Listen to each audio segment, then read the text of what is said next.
All right, folks. Hey, let's get started here. We're doing some more Spelljammer artwork here for the supplement that's going to be releasing in D6 plus 8 days. Spelljammer Combat and Exploration. So let me check my signal here to make sure that we're live. I'm going to then go through my intro spiel here real quick, and we'll get to work for 100 minutes. Go through my intro spiel here real quick. Mic check. 1, 2, 3. I'm definitely coming through A-okay. Burning hot today, Kearney. Burning hot. Let's see. I should get myself on Blue Sky because that's open access now. But for folks that don't, I'm still on Twitter and other stuff. So, hey, my name is Phil Kearney. I create role-playing games, I illustrate them, and I publish them online. I've been focusing attention on Dungeons & Dragons 5th edition for a number of years now. I first turned to creating content for 5e with the release of Guildmaster's Guide to Ravnica.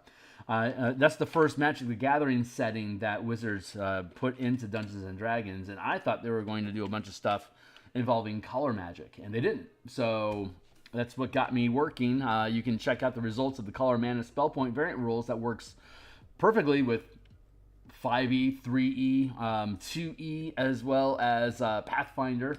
If you're interested in using that, 1e, if you're interested in using that stuff, you can check it out. There's extensive free previews, as all my work does, as down below. You can check what I have, and if you think it's cool, consider making a purchase to support similar behavior in the future. I just posted that I'm live on Twitter, so if you're interested and still on the Twitter X platform, you can follow me at Phil Kearney.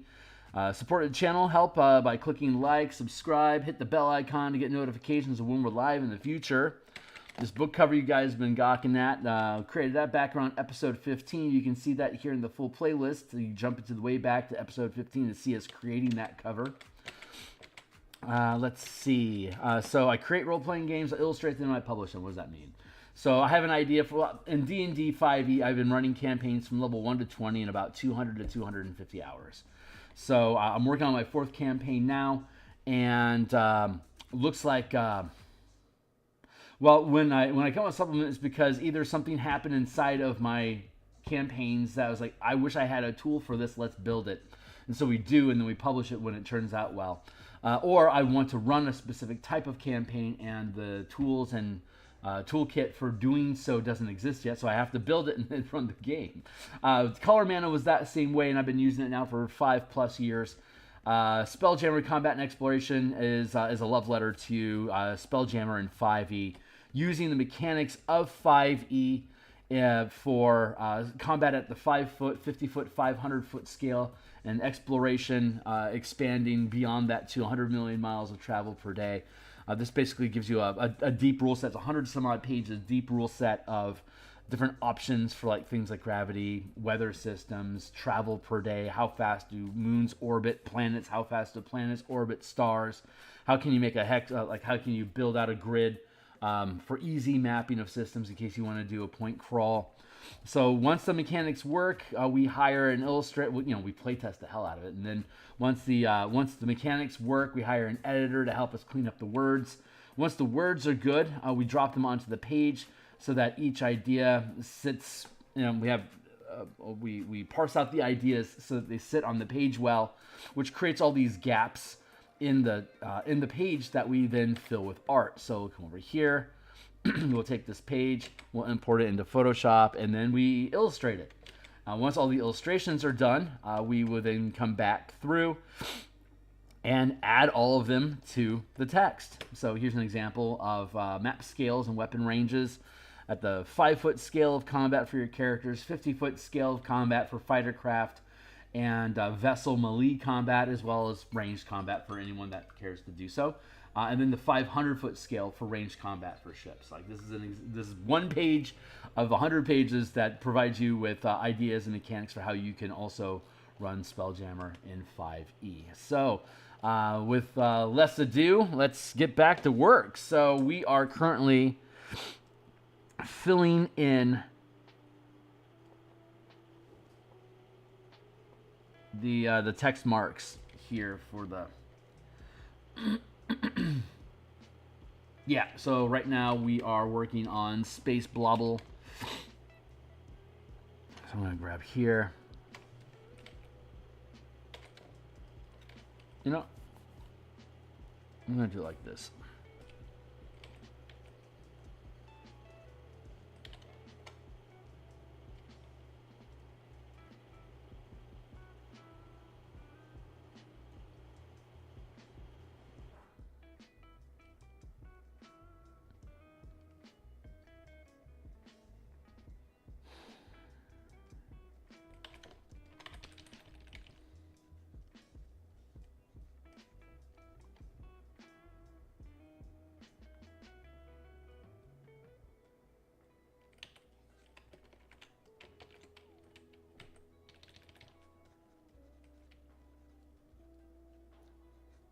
Blend and blur, baby.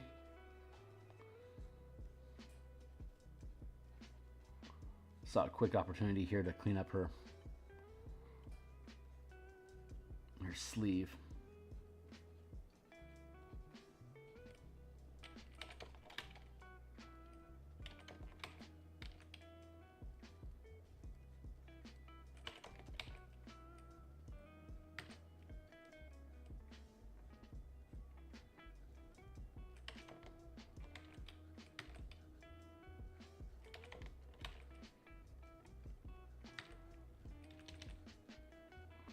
Just doing some spot touching here to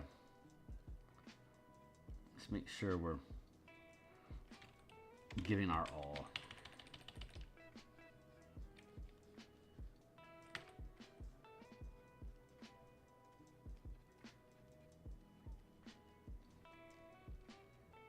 Yeah, it feels good.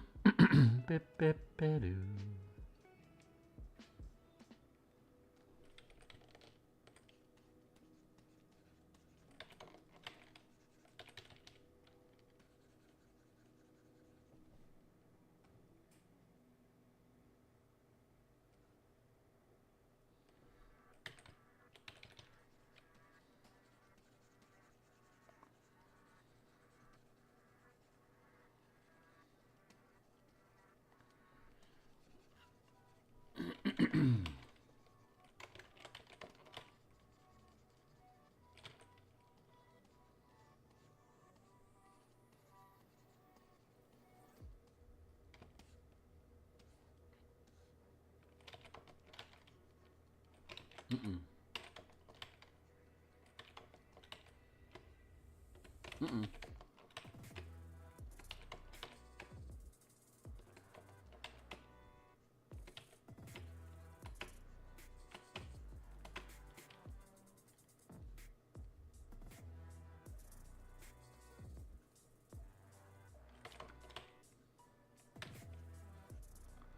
I know I'm being more meticulous than I probably need to, but I really just want to get this frame right.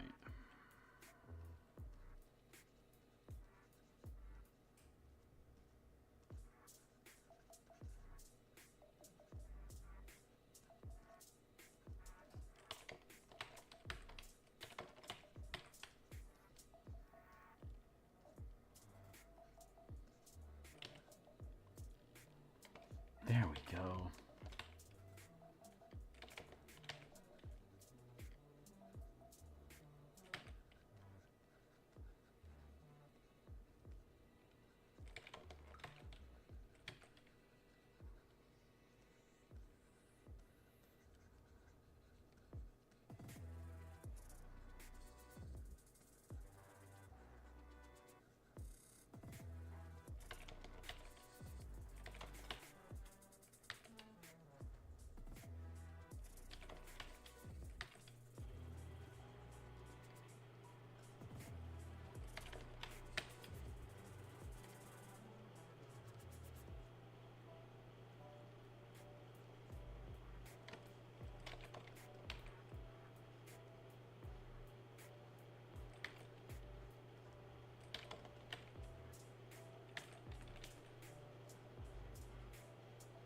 There, good.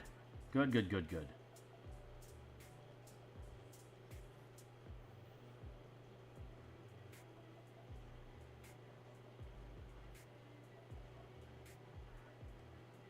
So I was in the city yesterday, so I didn't have an opportunity to update the Eberron Spelljammer campaign that we've been creating for my home table. My table finished their last 20th level adventure a couple weeks ago. In Eberron, it was a time travel adventure, and luckily they saved the world and they got out of the time loop, so they ended the campaign successfully. And their request was to run Spelljammer. So they know that I've been building a book for quite some time, and that they wanted to have an opportunity to explore spelljamming reality. So we're making the asteroid belt mining campaign that we've streamed, I think, 4 sessions of that so far. But, so I had a lot of commute time on my hands in the old mass transit, and that gave me the chance to flesh out some of the mechanics that are in process for that book, and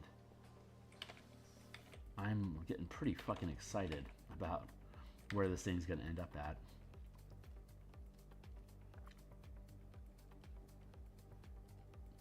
I was thinking about success clocks like Blade in the Dark, but I decided to go with progress points like Index Card RPG uses, so that every task, so there's tasks and challenges. Tasks can be resolved with a single ability check or guild roll, which is basically an ability check using one of the command dice instead of or proficiency die instead of a proficiency bonus, and it's not handled by your characters, it's background stuff. And so those are either success or fail with complications. Rather, it's success or succeed with complications. So if you're relegating a task to be quote-unquote off-screen and performed by NPCs in your guild, they'll get the task done more or less, but they could end up creating a lot of complications that your team then has to come through and clean up. But you'll still succeed at the goal. It's just a matter of, what's it costing you to have that. And so that's cool. And then there's challenges, which are things that the players create characters to engage with. Like a challenge could be a mining crew and all the ore they've excavated has gone missing. Go find it. Or it could be pirates are negotiating the release of your mining crew and the ore that they've excavated. Or it could be chase pirates away from an asteroid that your miners are excavating. Or your miners have discovered a monster in the bowels of the asteroid that they're excavating. Now go kill it, or go retrieve your mining team and the ore that they excavated. Or you need to know a secret about a rival faction so you can get leverage over them in a trade negotiation you have coming up with them. So you send a heist crew into their facilities to try to find dirt on them without being discovered yourself. These are different things that the characters can do as like little one-shot missions to advance the game. So timing is every 10 days. We update. They basically perform one mission every 10 days.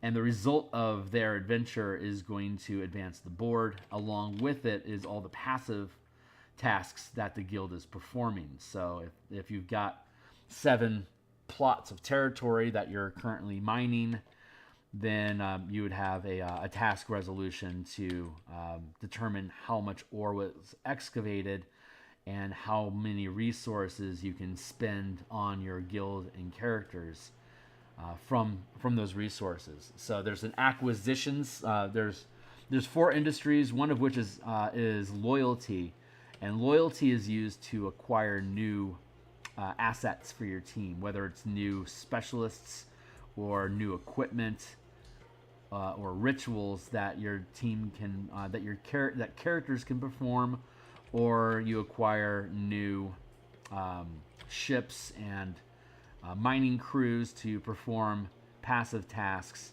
Both of these things you spend resources on. So you're either keeping and investing resources and advancing your guild, or you're spending resources on recruiting new characters and during challenges, spending resources to help them gain advantage on die rolls or like get bonuses, etc., like inspiration points.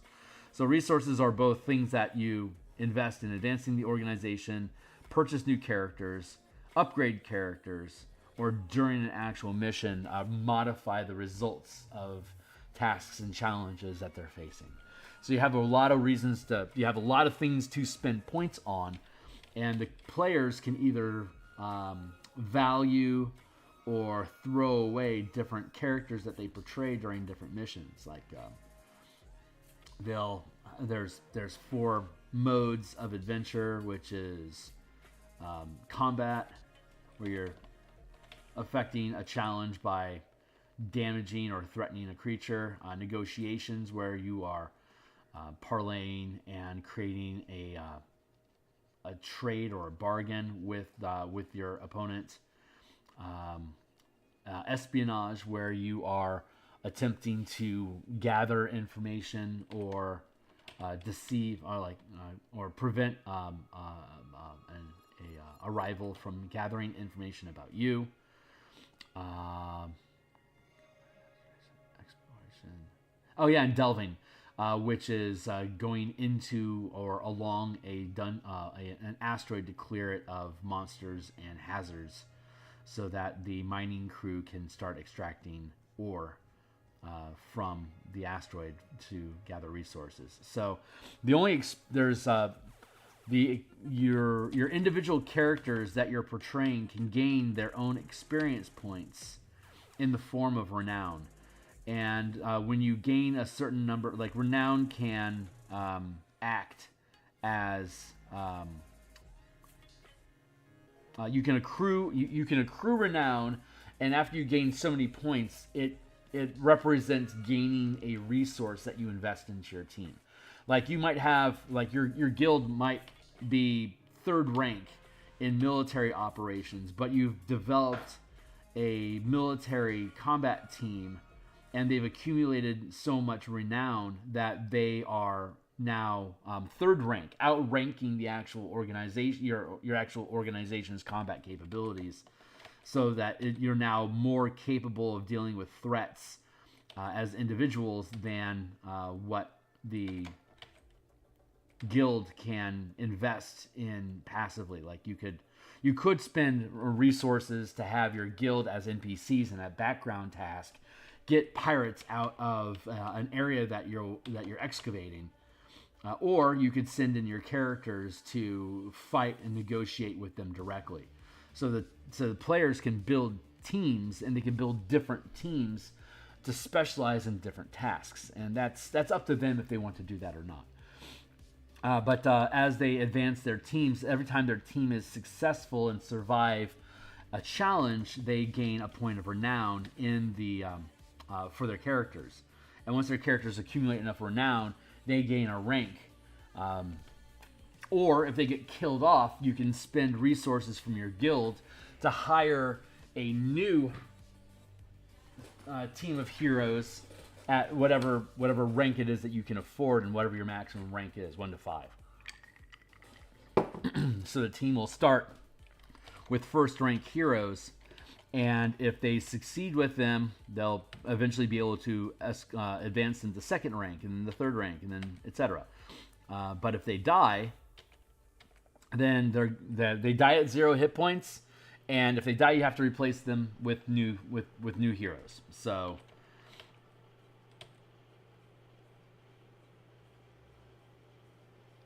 the characters are temporary, and it's the guild that is permanent.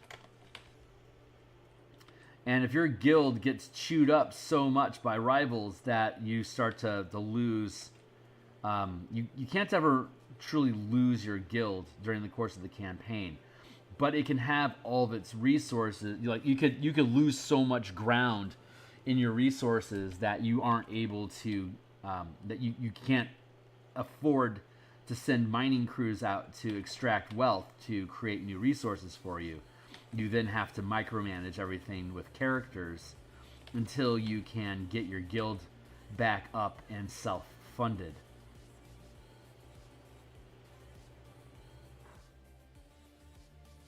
So one of the industries is loyalty. And this is coming from Adam Hancock's Baldron's Guide to Kingdom Building, which is on the DMsGuild. He has 6 different industries which act as attributes that you can assign to a community to have the community perform tasks as ability checks, which is where this is all inspired from, which is awesome because Adam happens to be the editor for this book. So that works out brilliantly. And so thanks, Adam, for such awesome ideas. I'm picking up and running with them. So you can use the loyalty. There's 6 industries in the Baldron's Guide, but we're using specifically commerce, lore, loyalty, and military to create different tasks and challenges that characters can face. So hold on real quick. Yeah, I'm pretty happy with that. Cool. So let's take all of this. Now we can start building stars and shit out of it.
Ooh, progress report. Progress report for the Light of Zarax's conversion guide. We'll be going over this soon enough, but we finished all the first 3 parts, and we're now currently digging our way through the 4th part. So, part 4, Saviors of the Multiverse. We've got Space Invaders. We have the system. We still have to fix the map, but we'll do that. Fix the map. Conducting the encounter. Which is broken into 2 pieces, fighting the Zaraxian Armada, and then the final approach on the Citadel before you go on to Chapter 11 and directly engage the heirs of Zaraxis to try to save your world.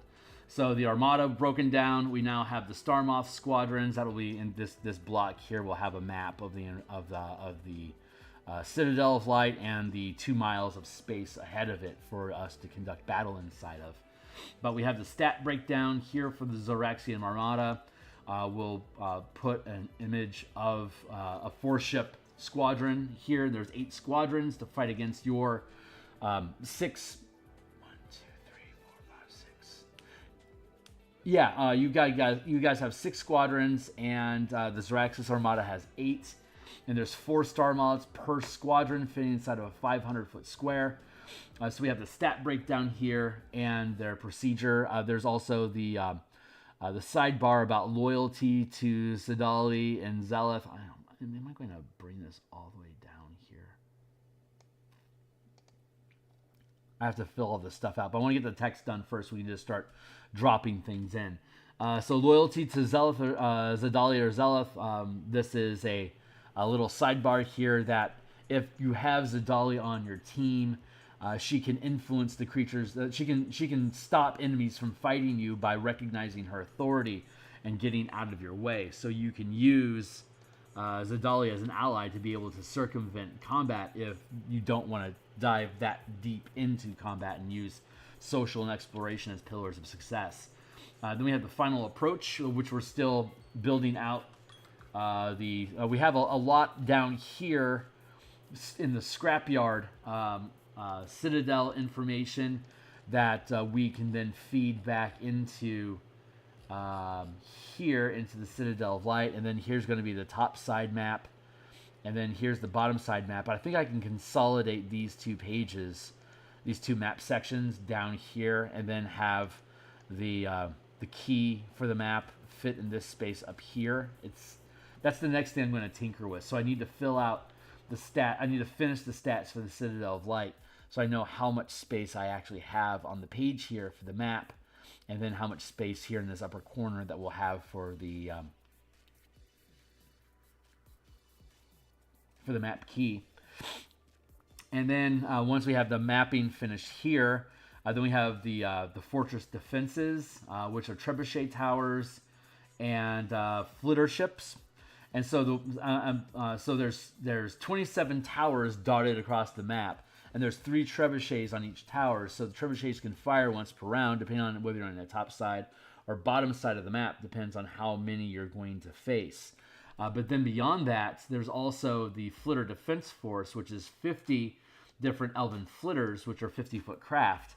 And they've got 4 flitters per squadron. And these squadrons, they can, if the team is within 1 mile of the fortress, the Citadel of Light, until they get within 1 range, the trebuchet and the flitters don't do anything, because if the team is more than 1 mile away, they can't hit you.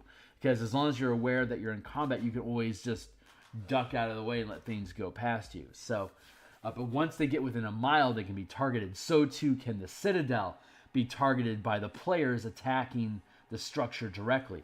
So the job of the flitter ships is to use their reaction to intercept incoming hits. So there's 10 squadrons of 5 flitters each that can take 500 points of damage. And the maximum amount of damage that an allied squadron can do against the elves is d6 times 100 per attack. So the flitter ships can intercept barrages of trebuchet stones and ballista bolts coming at the Citadel. They take the hit, and then at least 1 ship is probably going to be destroyed as a result of it. So it takes a hit, and then the squadron of flitters goes back to the Imperial Stockyard for repairs. So there's 10 hits that the Citadel can soak, basically nullify 10 hits from the allied team. And while they're absorbing those hits, the trebuchet towers and the remnants of the armada that weren't able to keep the allied fleet from advancing, they start to pummel in together the allies. So at some point, the allies are going to want to have their ship probably break away and approach the Citadel separately. If you have Garganhael on board with you, he can make your ship invisible. So you can weave your way through the battle and land wherever it is that you want, and then on foot head out and go to the Citadel and start Chapter 11. That's basically how this paces. There's dragons that get unleashed that could potentially land on deck. But again, if Zedali is there, then the dragons will potentially recognize her authority, depending on whether they're loyal to her or not, which is what we have, which was in the Lives of Araxis. They covered that, and we fleshed out how that impacts the battle here therein. So we're coming along on this. We got this page done yesterday, and then we got this this stat block done. No, that was over the weekend, and we got this stat block done yesterday. I'm gonna bring this down to here. There.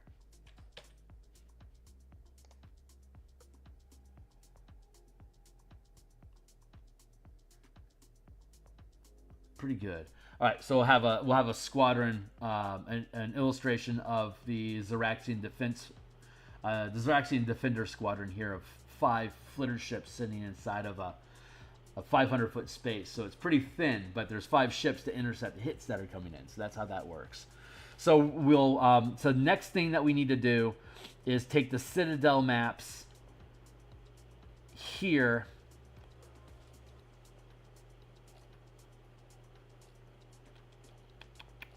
And take this right-hand column here and this right-hand column here, and figure how to consolidate them on the bottom half of the map here.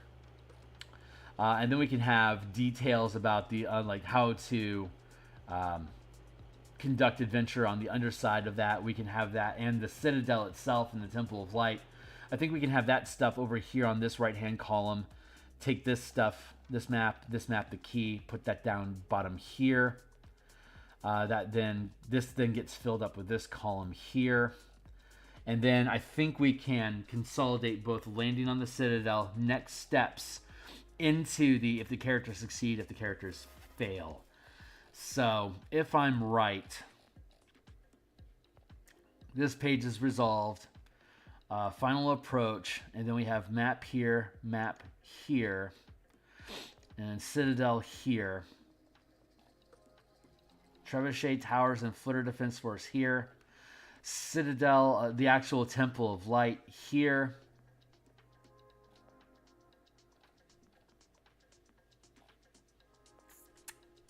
Garganhale's Help down here. And then if the characters succeed or fail here, and that should be the last page. And it might be one column, it might be two, depending on how it fleshes out. But so we've basically got half a page, full page. So we got about 2 pages worth left to go to get this fleshed out. And I'm hoping that I'll be able to make some good room on the Citadel later on tonight, and then finish off that page tomorrow, and then by Saturday have the last pages done. So that I know you can't see the calendar because it goes off the page, but that'll end us on Saturday. The full document will be finished on the 10th, and that'll give us another week. I want to be doing Eberron in the morning starting on the 19th. Monday the 19th is when we're going to start doing Eberron mornings. So my plan is to have it printed, published by the 19th. So that's going to give us, I know I want it on the 13th, but I think it's realistic for me to say the 19th. So we're almost done. We'll be done with the text on the 10th, and then we'll have 9 pages to get the illustrations in, struss up the hyperlinking, build out the packaging, and then get it published. I think that's possible. I think that's very, very possible. So we're almost there, guys. Stay on target. I'm gonna save this, close that out, and get back to work.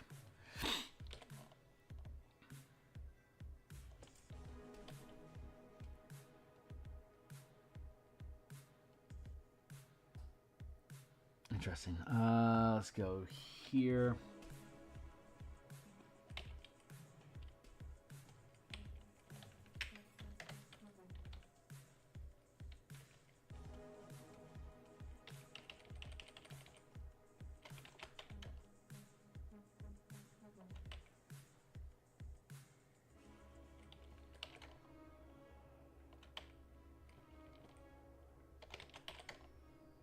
Thank you.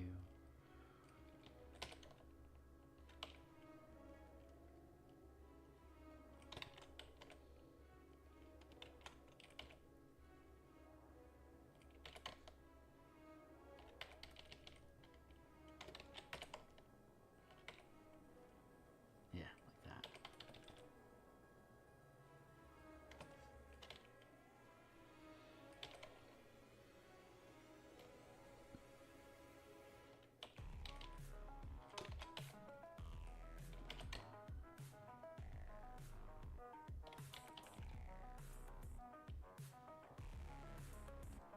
Filter, blur, Gaussian blur.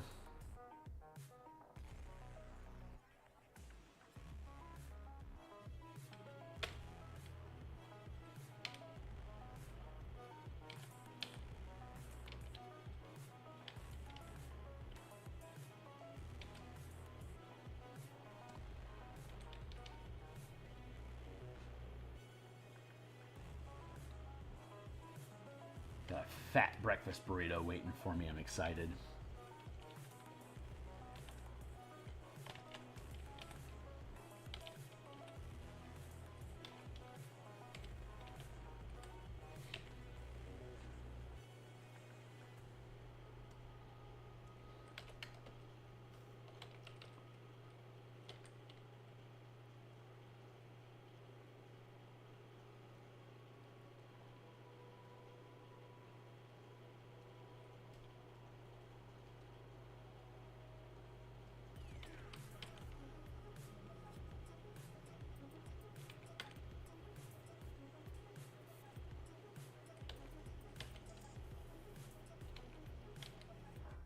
I know if I stopped all other projects and only focused on this, I'd be able to publish it more quickly. But once this book is finished, I've got a bunch of other projects that I'm already working on. So it doesn't make sense to me to only do one thing at a time when I've got so many things on my plate overall. Just keep bouncing between the two things so that I can maintain momentum and shift gears as needed, because burnout is the biggest risk. So if I have multiple projects, I can make sure I don't burn out on any of them in particular, because I can always switch gears if I need to. So that gives me strength to be able to keep pushing through large projects, even though it's taking longer to do a single project because of the size of the project. If I don't have a release valve by working on other things, I'll get frustrated and bored and feel stifled. By working on multiple projects, when I leave this one to work on another project, I pine to work on this project more so I can... Sounds like my breakfast burrito is finished reheating. I'm going to go see if it's actually warm or not, and then put it on a heating pad to keep it toasty for when we finish stream here. I can have breakfast. I shouldn't be having breakfast. I should be holding off until 2 o'clock every day to help me lose weight, but it's not what I want to do today. So I'm going to be right back. I need to refill my water anyway. So I'm going to be right back. I'm still here. I think that the dolly picture is done. I can move on to the next page now. Let's see how we're sitting.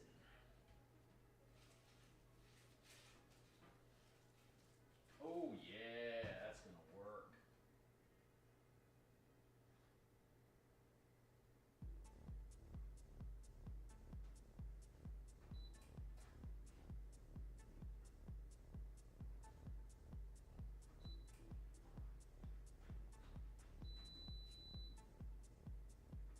Good. And good. All right. I am coming back. Back.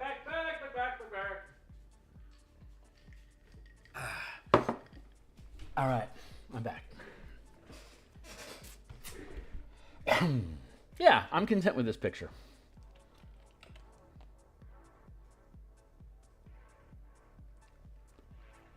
Cool. Let's save that. I know it was already fine. I'm just being picky.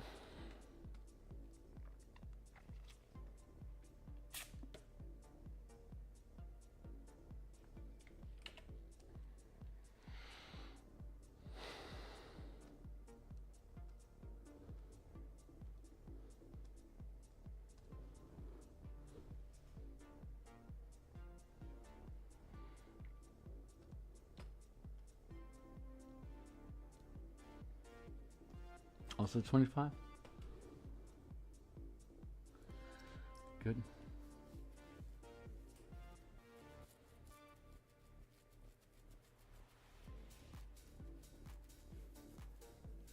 Do I not happy with how these fill the space?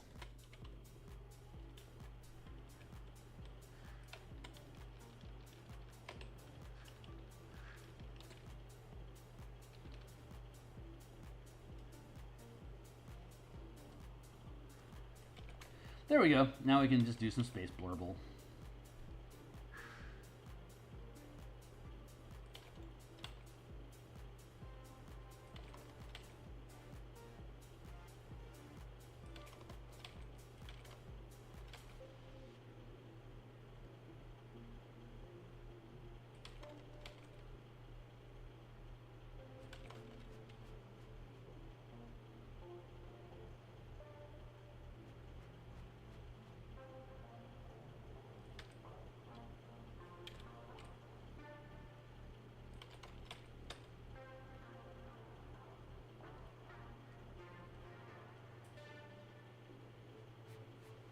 Because more often than not, it's this left-hand corner that ends up having empty space.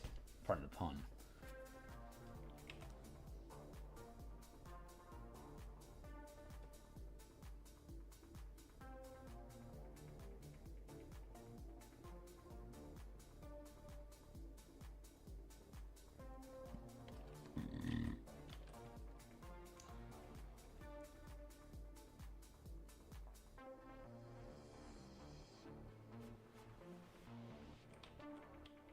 Like here it says, more details about gravity are provided in the combat and exploration sections below.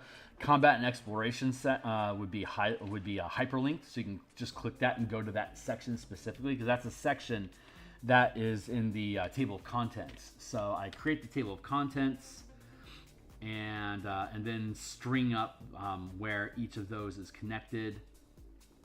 And then throughout the document, we have hyperlinking to each one of them. So once the Light of Xerax's text is done, I get to go through and hyperlink the entire document, which is going to be boring as shit, and you are not going to want to watch it.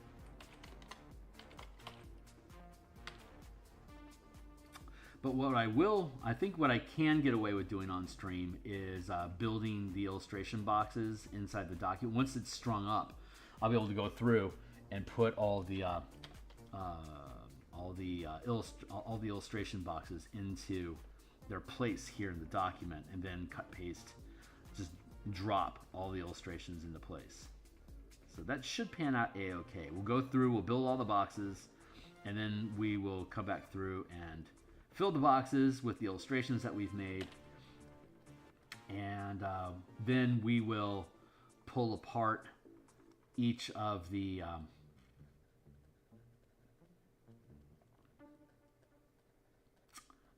creature, NPC, and ship tokens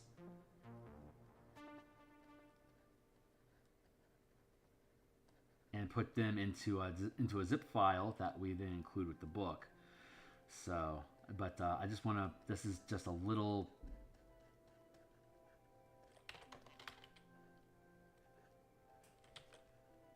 these are little vanity details. I recognize they're not actually important for the book, but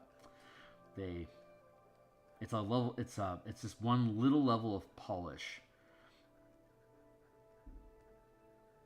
of just adding a little extra flair to the book.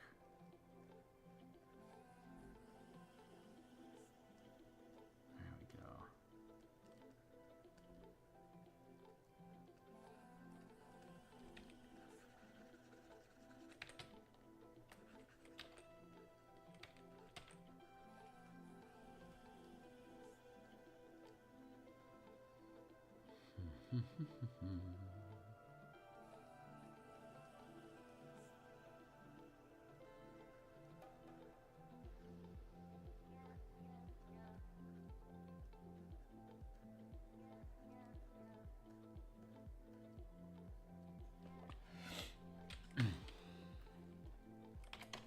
I believe in Crystal Light because I believe in me.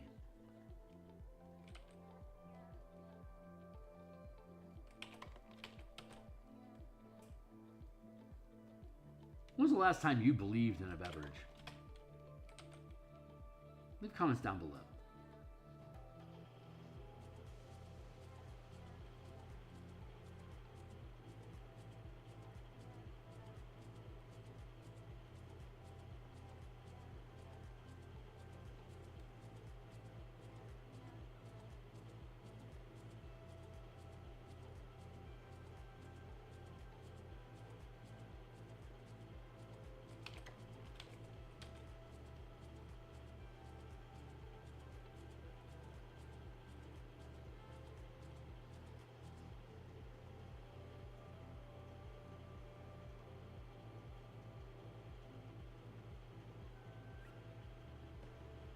So on the 19th is my plan to start working on Eberron in the mornings again. At that point, the book will be published, or if it isn't, I'm just building the product page, and it'll be released on the 20th.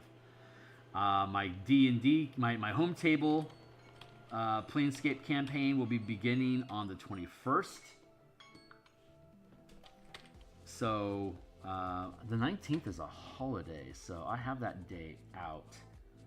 So I'll be able to spend some time in the morning on Eberron, and then at lunchtime we'll be able to continue talking about the new Eberron Spelljammer campaign that we're launching. And then that evening, God, I don't even know what I'm doing that evening. Running a victory lap, maybe? Walking through the book, showing you guys what it does as like a this thing's publishing or this thing's published.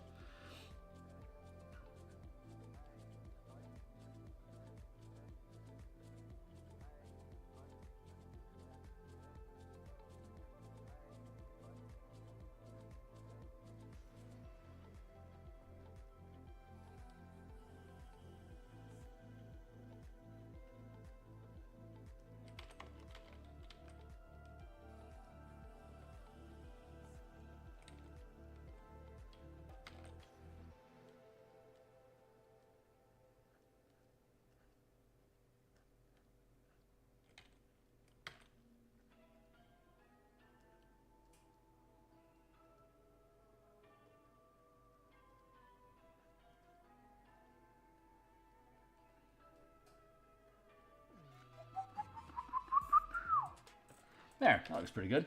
Now let's put some stars in it. Star splash on a black background. Stars.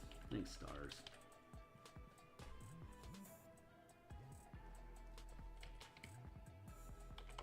Grab another color. Might be the same color. I honestly don't know.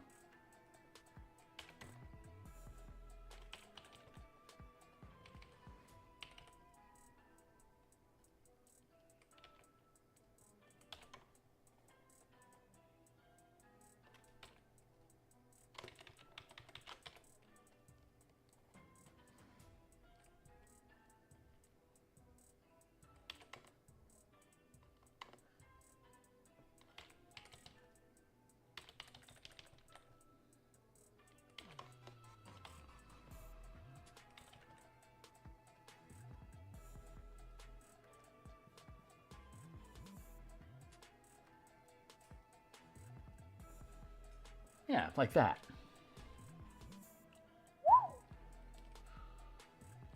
Duplicate that layer, and then we're going to filter, blur, Gaussian blur. Yeah.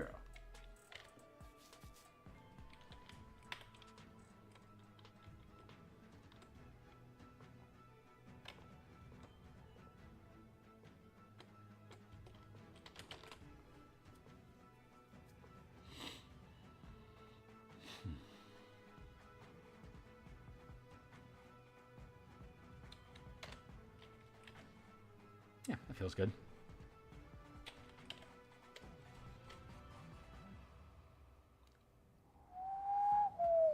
All right, we can call that page done.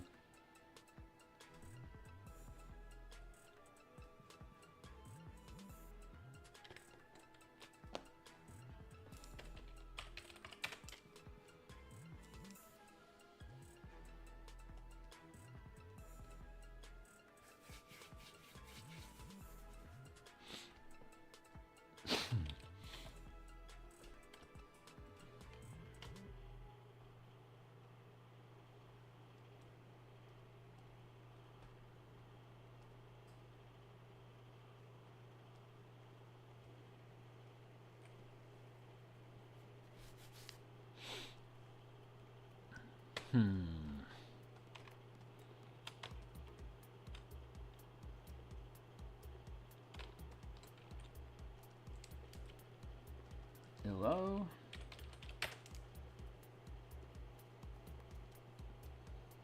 Lock that. All right, so am I content with how these are positioned on the page?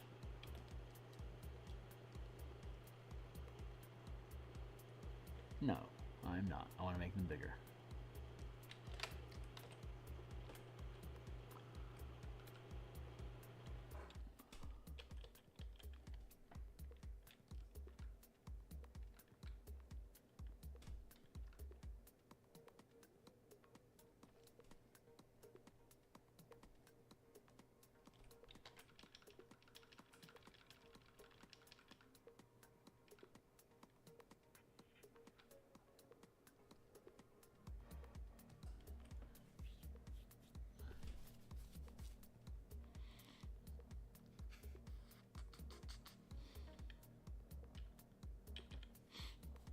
Do like that. Yeah, okay. Let's do like that. The for context, air envelopes. Here we go. Let's see. The gravity planes, for example.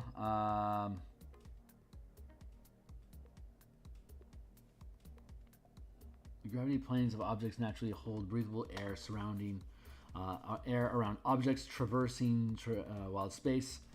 SC&E simplifies the envelopes of breathable air that form around an object as filling the space the object occupies. Good point.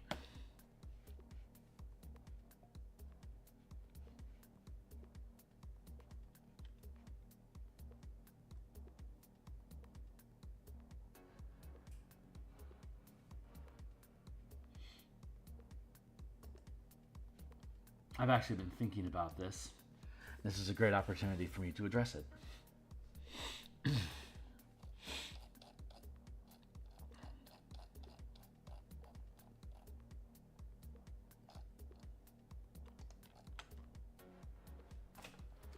The gravity planes of objects naturally hold breathable air around objects traversing wild space. SCE simplifies the envelope of breathable air that forms around an object as filling the space the object occupies.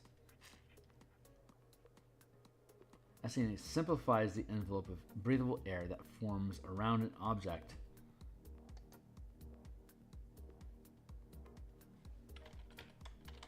to fill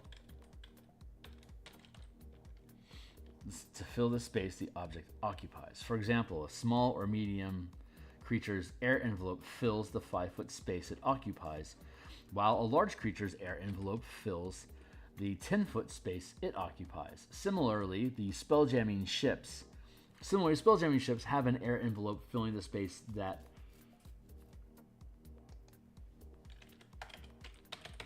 they occupy.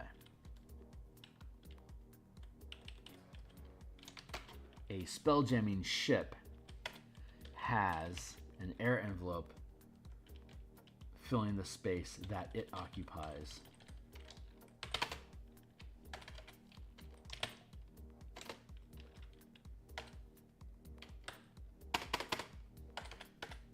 We need to do that.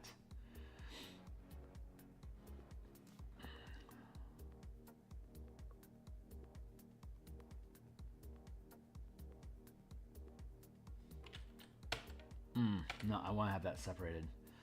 Similarly, a spelljamming helm has an air envelope filling the space it occupies. For example, a 200-foot vessel has a 200-foot air envelope surrounding the ship, while a 40-foot craft has a 40-foot air envelope.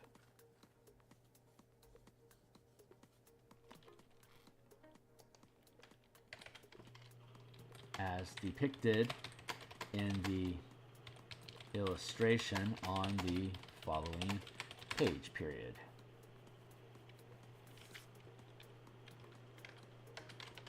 As depicted in the illustration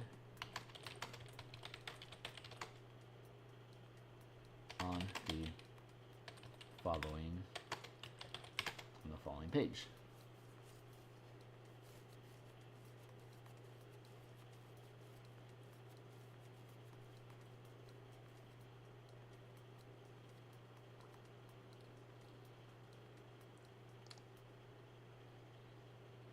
One of the unusual properties of a gravity plane is that an object that falls off the side, let's see,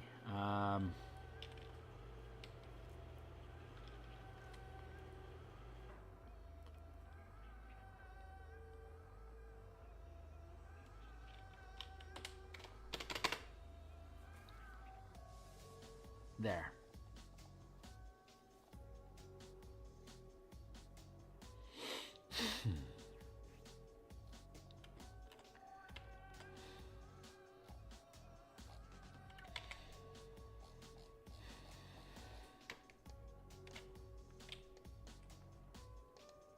Good with that.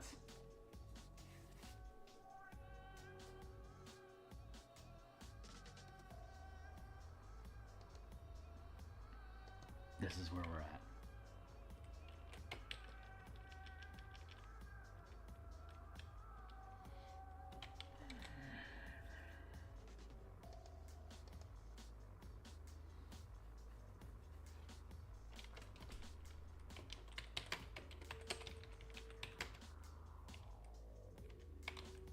Air envelopes surrounding creatures and objects are depicted.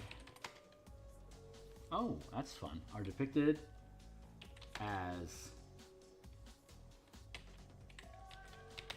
spheres. Air envelopes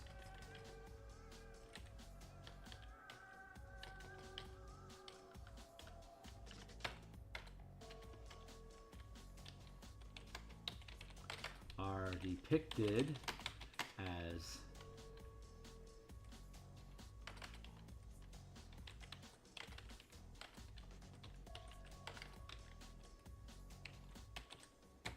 spheres surrounding characters and objects, while outside the Air envelopes are depicted as spheres surrounding objects, creatures, and objects.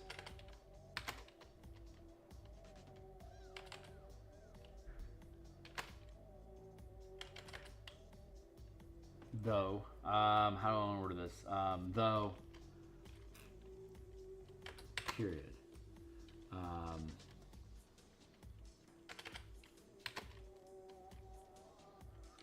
Even though objects, but for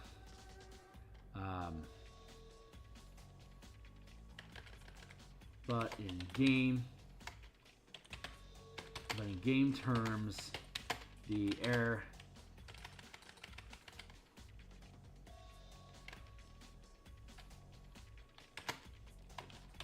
as how do I want to word this? As is, as noted in the DMG, spheres, any portion of a circle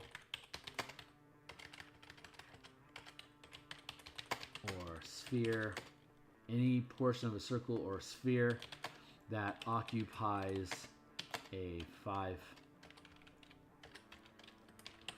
space. I don't know where this. Air envelopes are. What I'm trying to do is express that spheres are squares. Maybe there's actually a rule already in the DMG. 5e spheres are squares, are cubes.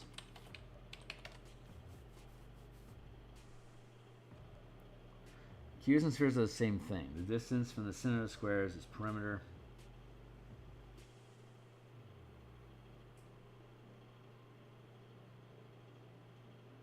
The cube fallacy. Maybe there's a reference to it someplace.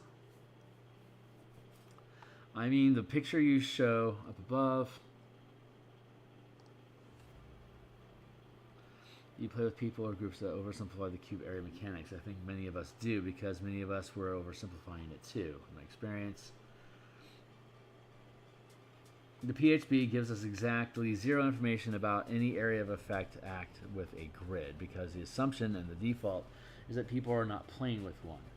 If it does tell us to what it does tell us is simply that whenever we put a point of origin, must end up being somewhere on one of the faces of the cube.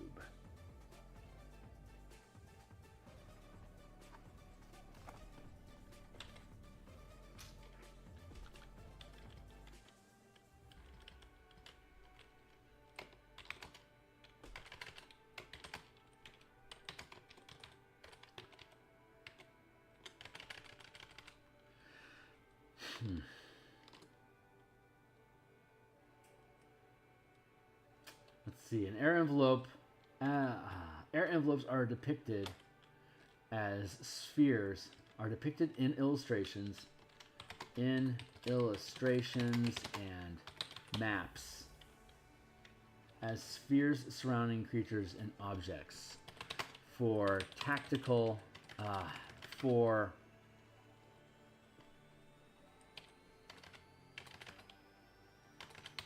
But when determining if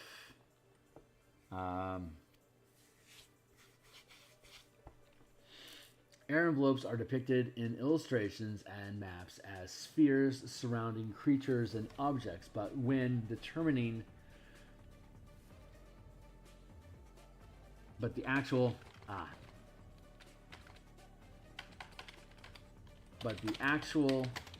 area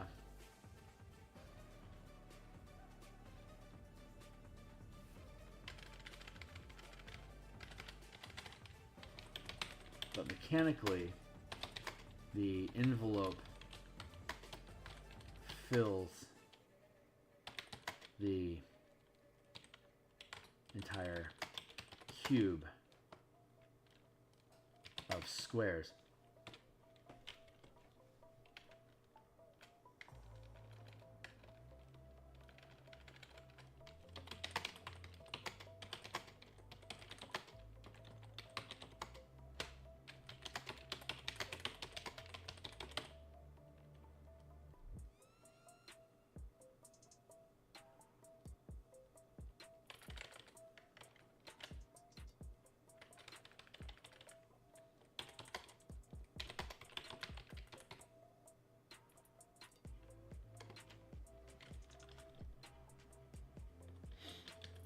But for simplicity,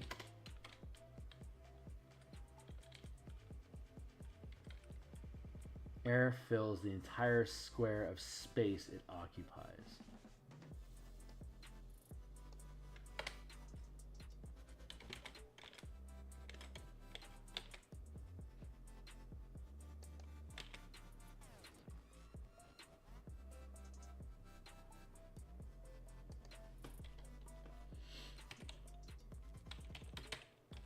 But for determining effects,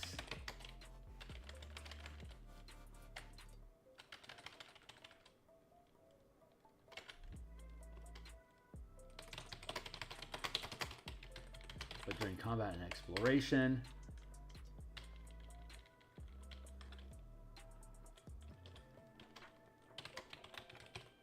but to simplify,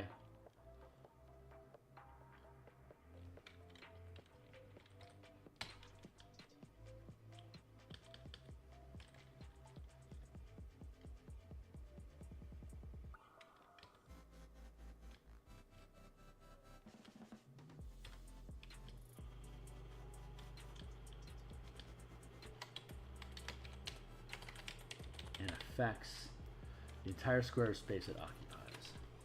Period. There we go. And now I get to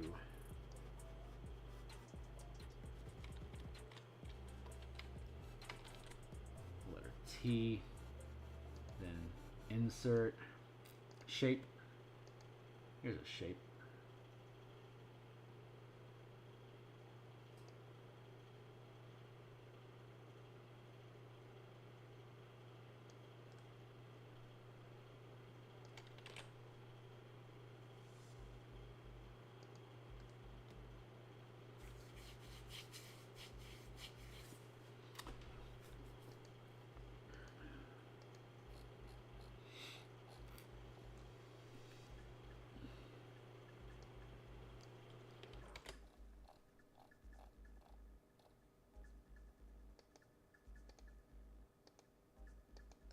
There, this is going to be perfect.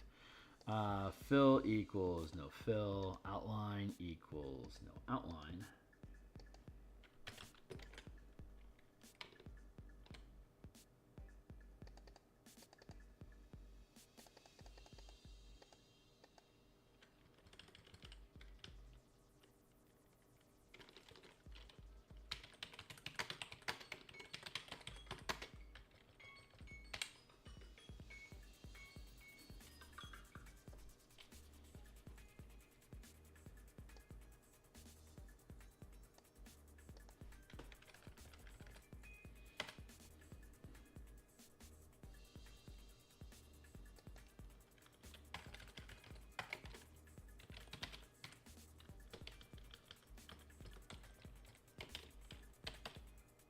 Series of cubes. Air envelopes are depicted in as spheres surrounding characters and objects, but to simplify combat and exploration, air fills and affects the entire square of space it occupies.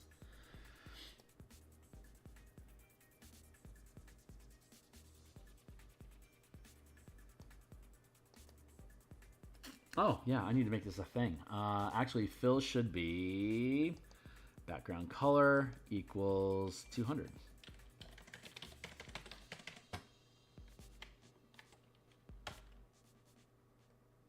Totally doesn't feel right. What color space do you occupy?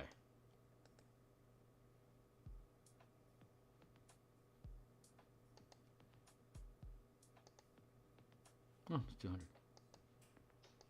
Oh, wait, but this is 60, isn't it? That's the difference. Thank you.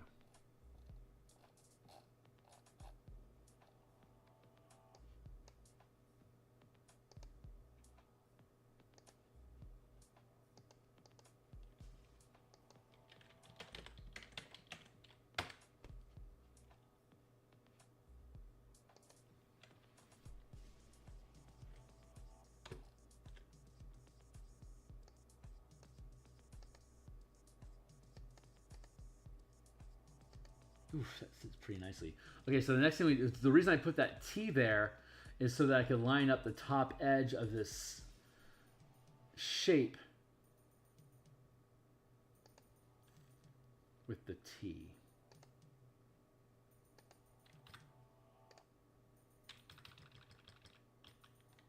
There. Now I can get rid of the T.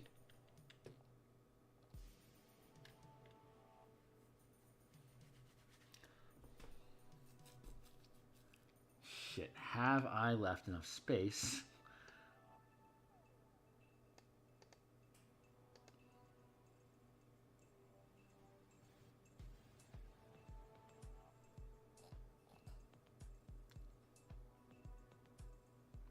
Yes, I have. It should be sufficient.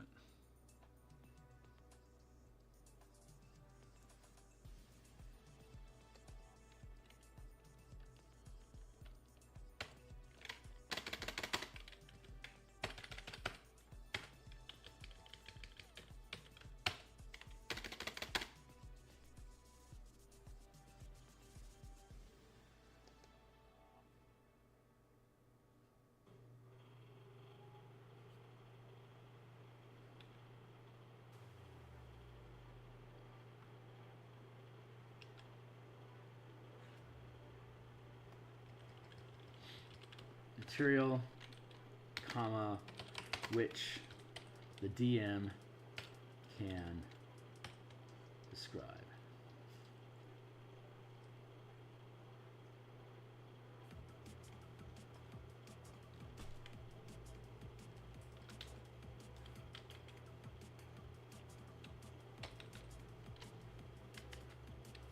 The ship statistics are modified by the material.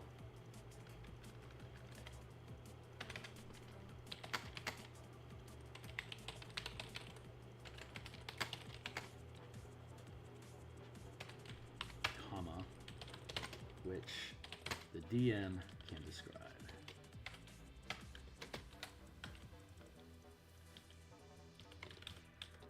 Period. Hell yes. Now,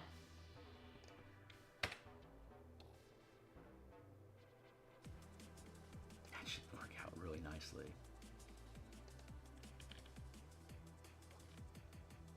Look at that lining up. So freaking perfect. That back to where it's supposed to be. Oh my god, look at that. Look how nicely that all lines up. It's as though I needed to have found this in the first place. That should be sufficient space now, pardon the pun, again, to properly line this up. So what page is this? Page 8? Cool. Let's go. Let's go! Delete that. And now we're going to file, export, interior pages, done. Equipment and ships, toss that into the trash. Page 8, options, equal, current page only, document only, no markup, links or text, publish, one page, blip, there it is, undo the loss of background to prevent tragedy, close this, go to the page here.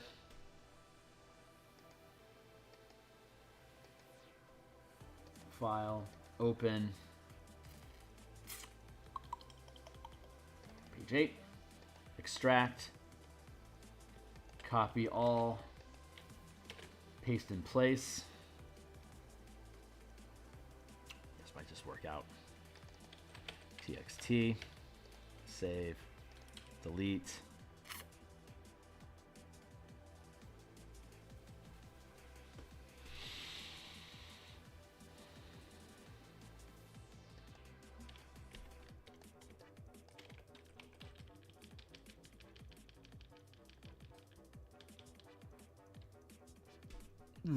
Just a bit too big. So let's...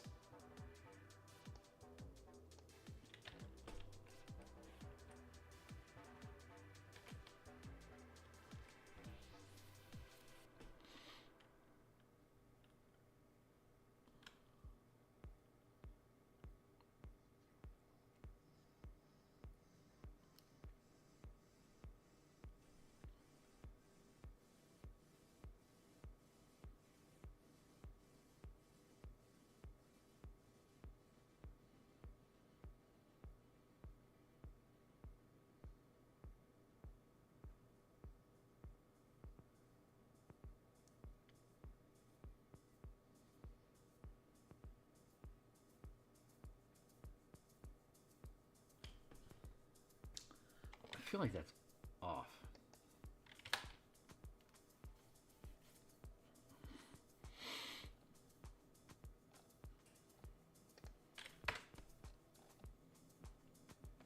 Oh, does that, is it, but it, okay. So let's take all of this, minus that, all of this, and all of this, and all of this, minus that, plus this. God, my angles are horrible right now.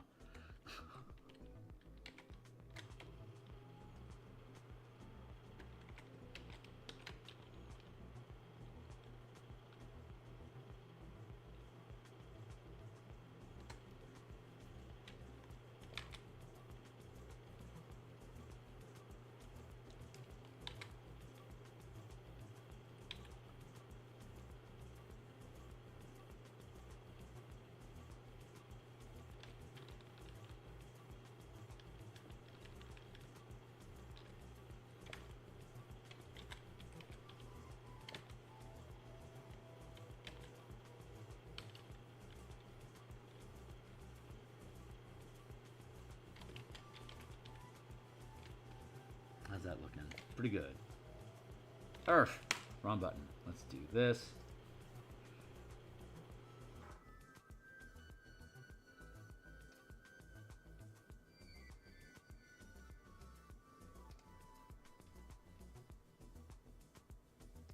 Almost.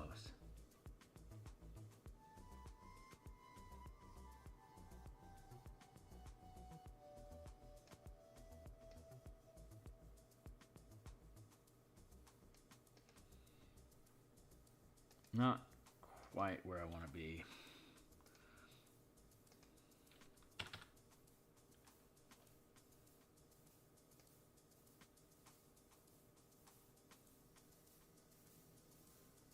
Oh, fuck you, buddy.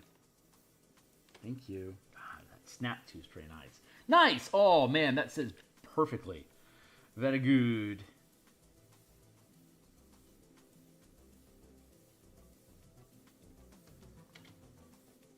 It would be nice that this not gets scrunched, but...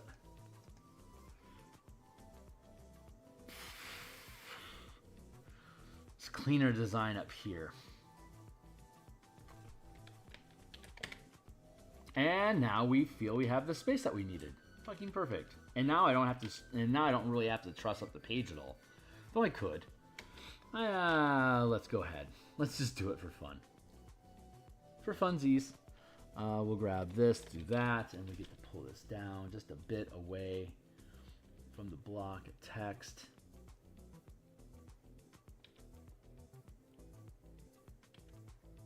That sits pretty nicely.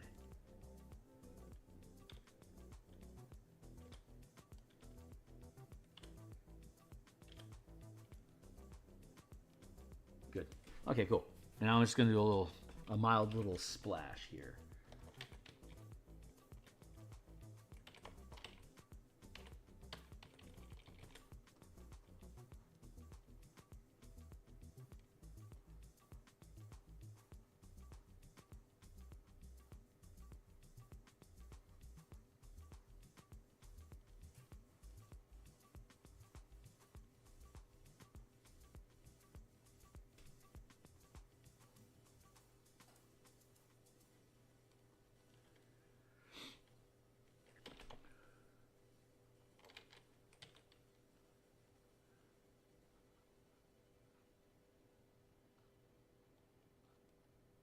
Nah, I don't need to do that over here. But I do like that gap filler there. That feels nice.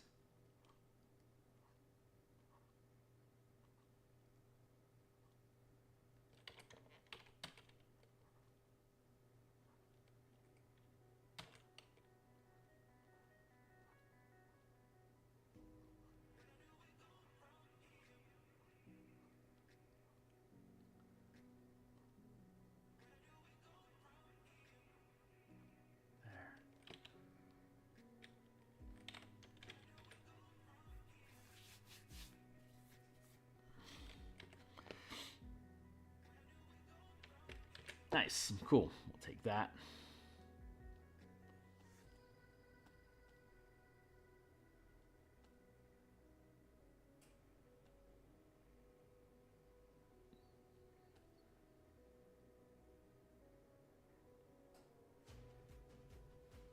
I love these little gritty corner bits. They're so fun.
Two.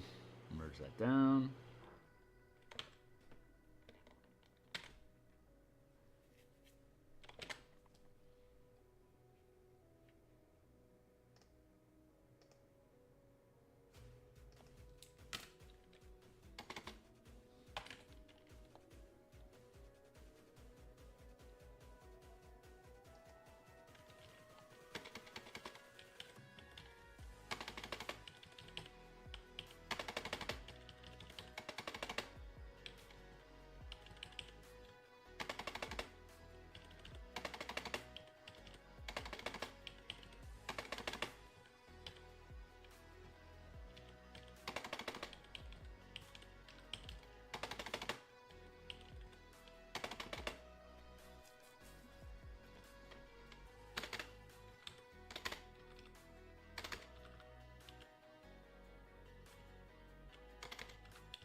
I feel like I could use one more.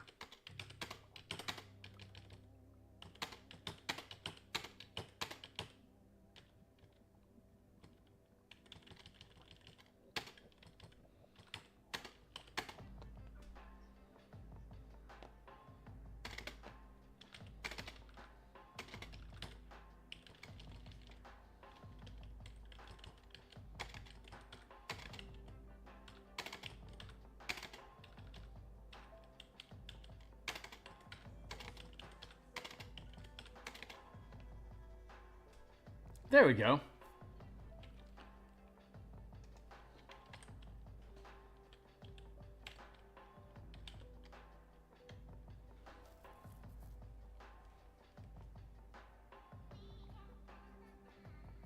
These should all technically have quotation marks around them. We'll see if that causes tragedy or not. It could just simply be sufficient enough to have a hyperlink underneath it to indicate difference.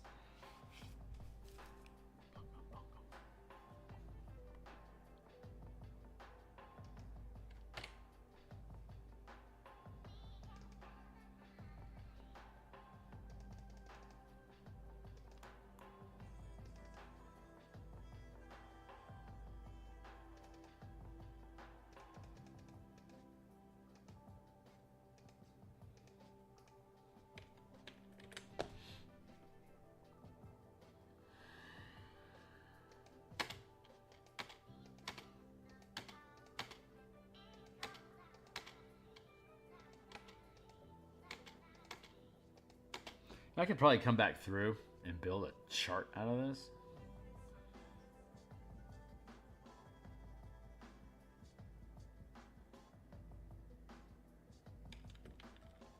I think I'm okay with it like that.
Like that.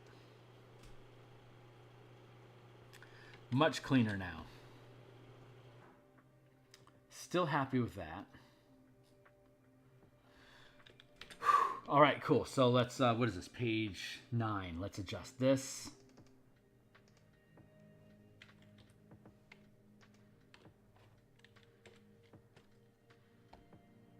File. Export. Interior. Done. Equipment. Page 9. Options. Change. Document. No markup or properties. Okay. Publish. Single page. Thank you. Undo. Save to prevent tragedy. Shut that down. Close 8. Open 9. Page. Page. Copy. Paste. Delete. TXT. Save. Pop. Thank you. 20 minutes to go. We're doing okay.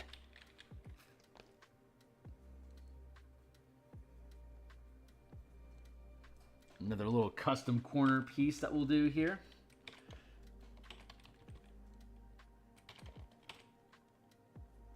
At some point I could probably cut and paste some of these from one to the next, but honestly, I like them being unique.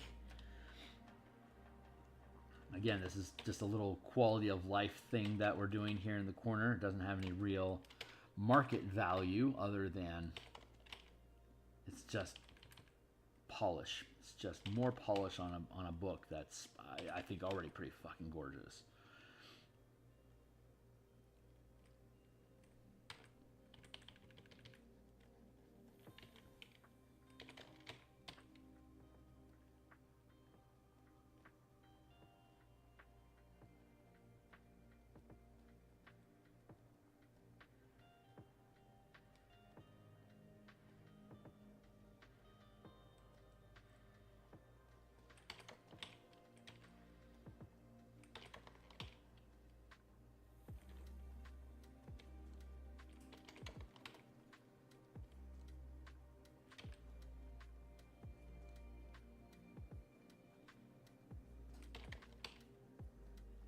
This is so satisfying.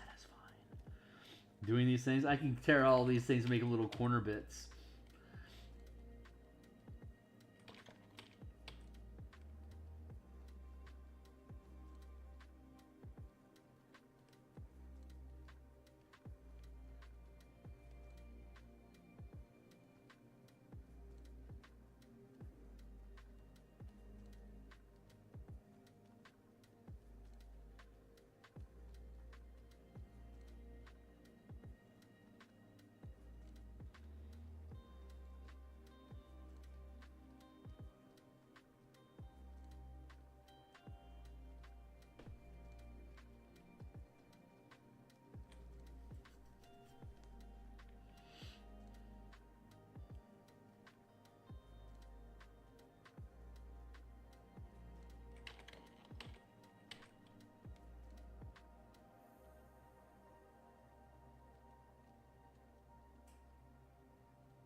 And while we're tearing these things out into individual pieces, we can dump them into a file to offer a stock art separately from the actual document itself.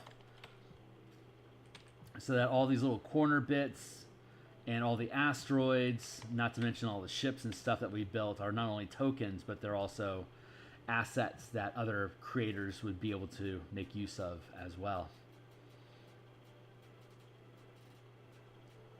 Well, hey, Edwin, how you doing? Making some Spelljammer stuff, yo. This is this page specifically here is here. If you haven't seen this before, have you seen this before, man? I don't think I've seen you around. If I have, my apologies. But yeah, we're at 108 pages here, and we're just doing final cleanup on different pages. So We've got a. If you check the beginning of the episode after it's, or if you want to rewind back or check in the replay, I've been rebuilding Light as Araxis to use the mechanics that we have in this book, and you can check the past 300 episodes to see how we've built this book over the past year. But we're just a matter of like a week away from being finished with it, so we're filling in all the gaps here. We have all the illustrations pretty much done already, but now we're just doing quality of life stuff, like these little corner widgets. Not really important for the overall piece, but we're about 3 pages away from finishing the conversion guide for Light as Araxis. We've playtested a number of times already, so it works just fine. It's just getting exactly how to have all the information sit on the page. Is the playtest is the layout artist challenge. So most of that pushing text around is for the most part pretty boring. You can see an example of me doing that just now up here with this hold on real quick. Let's switch to a square.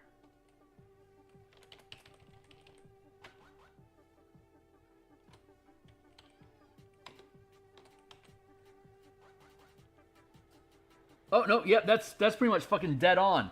Oh, good job, Kearney. You nailed it again, buddy.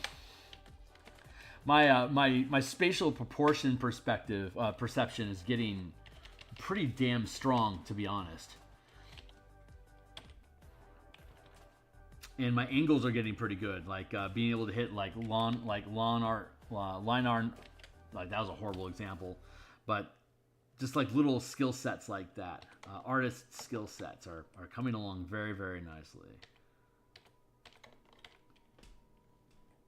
But yeah, so the book is done. Right now we're just bashing through the look of the book. It'll be on the DMsGuild. If you check in the description down below of the other stuff that I've published on DMsGuild, you'll notice massive previews. So, but all the stuff that I publish tends to have zip files full of additional assets and stuff. So you can read the stuff that I make to see if you think it's worth your time or if it's something that you want to use in your campaign. And if you do, you are most welcome to circle back around and purchase the thing. But until now, color, mana, spell point, variant rules to convert Magic and D&D to the Magic of the Gathering has been probably my most significant accomplishment, but it's also a very niche audience. So I am pretty certain that this is more valuable to the public because more people care about Spelljammer than they do about Magic the Gathering, which is, I think, a horrible mismanagement. Whatever VP of marketing it is that they decide to bring in for D&D really needs to, I think, lean into the MTG audience. But I keep putting in applications to Wizards, and maybe someday they'll hire me. If they do, all I'd want to be talking about is MTG into D&D. But now I got the Spelljammer thing going on, and that's pretty fucking exciting.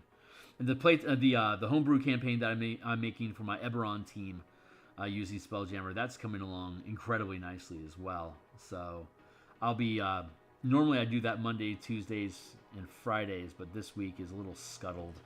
So we'll be doing that on Thursday and Friday instead of Tuesday and Friday. So anyone that's interested in seeing how that campaign toolkit is progressing is welcome to show up, check it out, or watch the replays.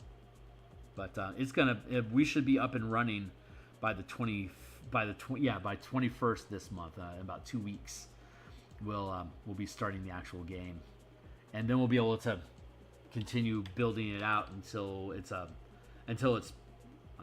fleshed out enough and robust enough to then build as its own little PDF to offer in conjunction with this Spelljammer. The mechanics that we have here would then complement the Eberron adventure that we're building. So we'll be able to bundle those things together. So we'll be able to bundle the artwork for this together. We'll be able to bundle the Eberron adventure together. I should be able to tear off all of the... I should be able to file off the serial numbers and then build that that asteroid orbit campaign into a separate PDF that I can then put out on ttrpg, or maybe make a Kickstarter out of it. Who knows?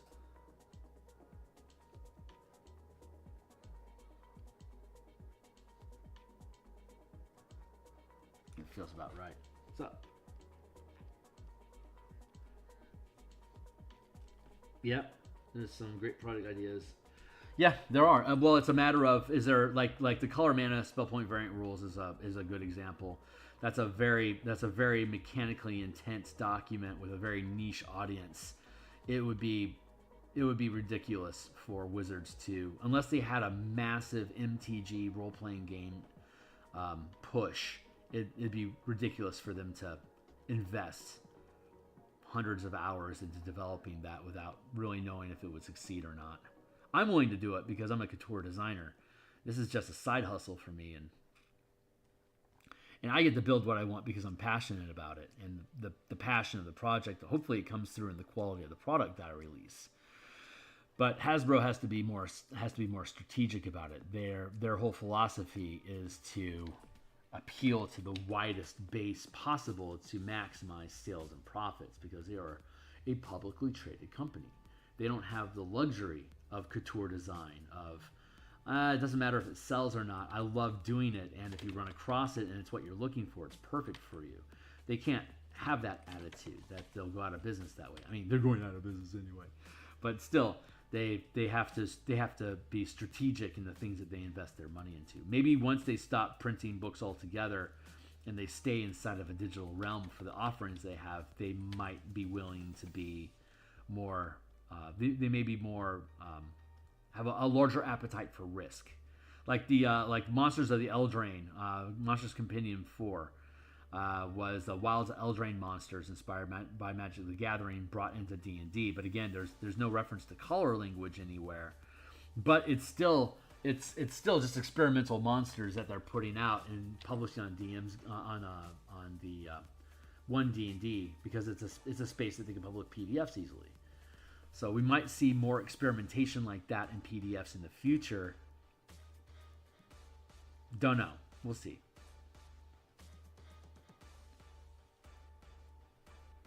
Over time, there have been attempts by WotC to make RPGs set in the heart is in the way. Modern D20. They did that in the probably around 2006. I want to say is when they did that. Modern D20 is okay. I was never a big enthusiast. It was like the World of Darkness, like Magic Hidden, I think was the no. It was Magic Exists, just not very powerful. It was okay. I never really got into it.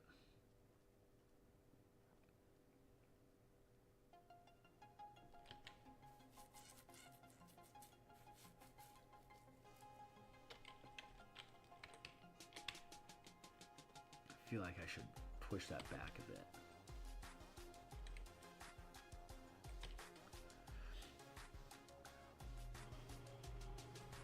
There. I'm going to be out of here in a few minutes.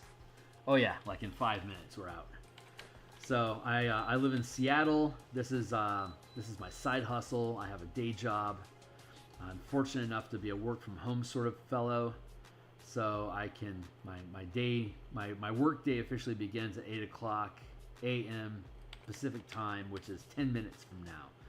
So I will have an opportunity here to drop in some little blurbles here, dot it with stars. And then we'll have to come back and continue doing it tomorrow. So I'm here 6 days a week in the mornings like this. I also have my Saturday morning workbench where I work on various random projects or continue whatever we're working on. Lunch times, typically Mondays, Tuesdays, and Fridays, though this week it's Thursdays and Fridays instead of Tuesday.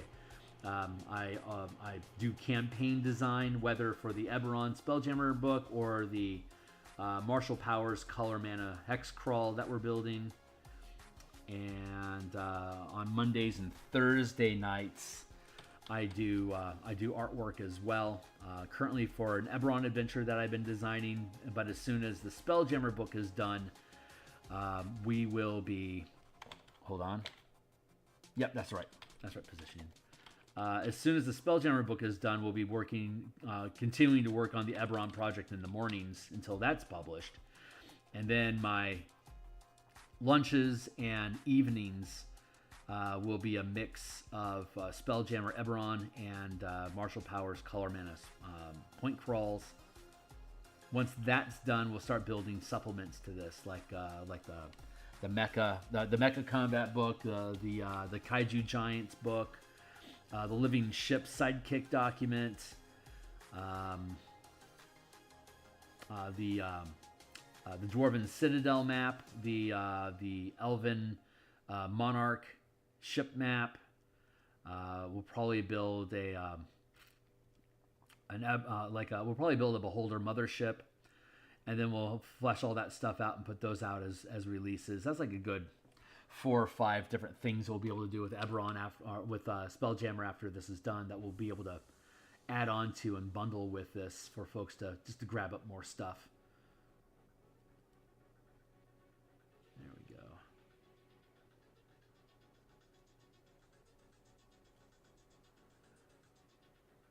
And then once the Martial Powers book is done, we'll be able to make pilot options so that you could spend mana to improve your piloting during a Spelljammer game that you're using my Martial Power system with. The spellcasting chapter of this book provides some pretty basic mechanics for how to upscale spells so that they can affect fightercraft and full vessels. But that is another time. Yeah, that feels pretty good.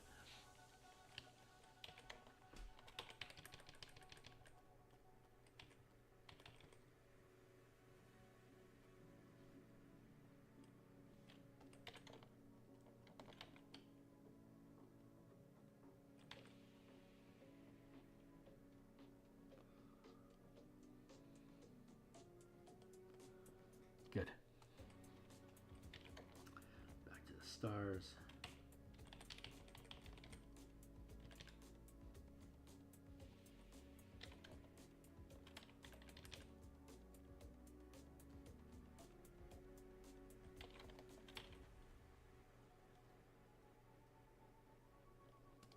Let's duplicate that layer and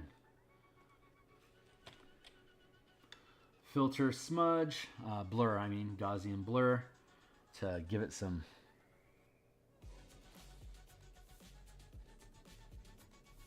flare. Bring it down to like that.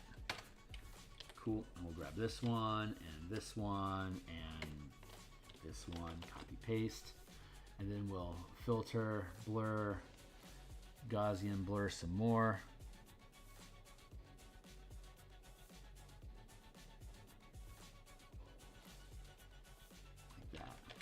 Give them a little bit of flair.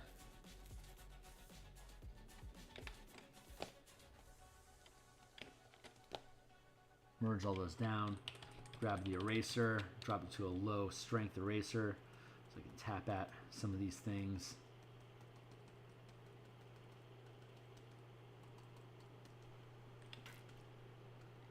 There. Now we have a corner wibble. Filling space. Doesn't take much.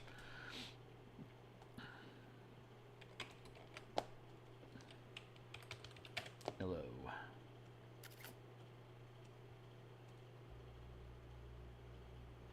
And here's our pre-generated ship list with all the rough or simplified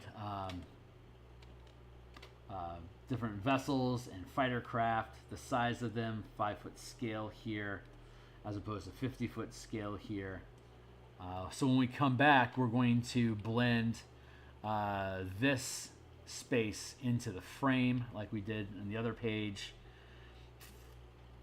and that will be all we'll need to do on that page. And then we've got this illustration, and I think we're probably going to touch this up a little bit, and then we'll move on to the next chapter. So we're just digging through these things, a few pieces a day, to be able to just to get all the pages resolved. So that's where we're at, and it is 7:56 here in Seattle.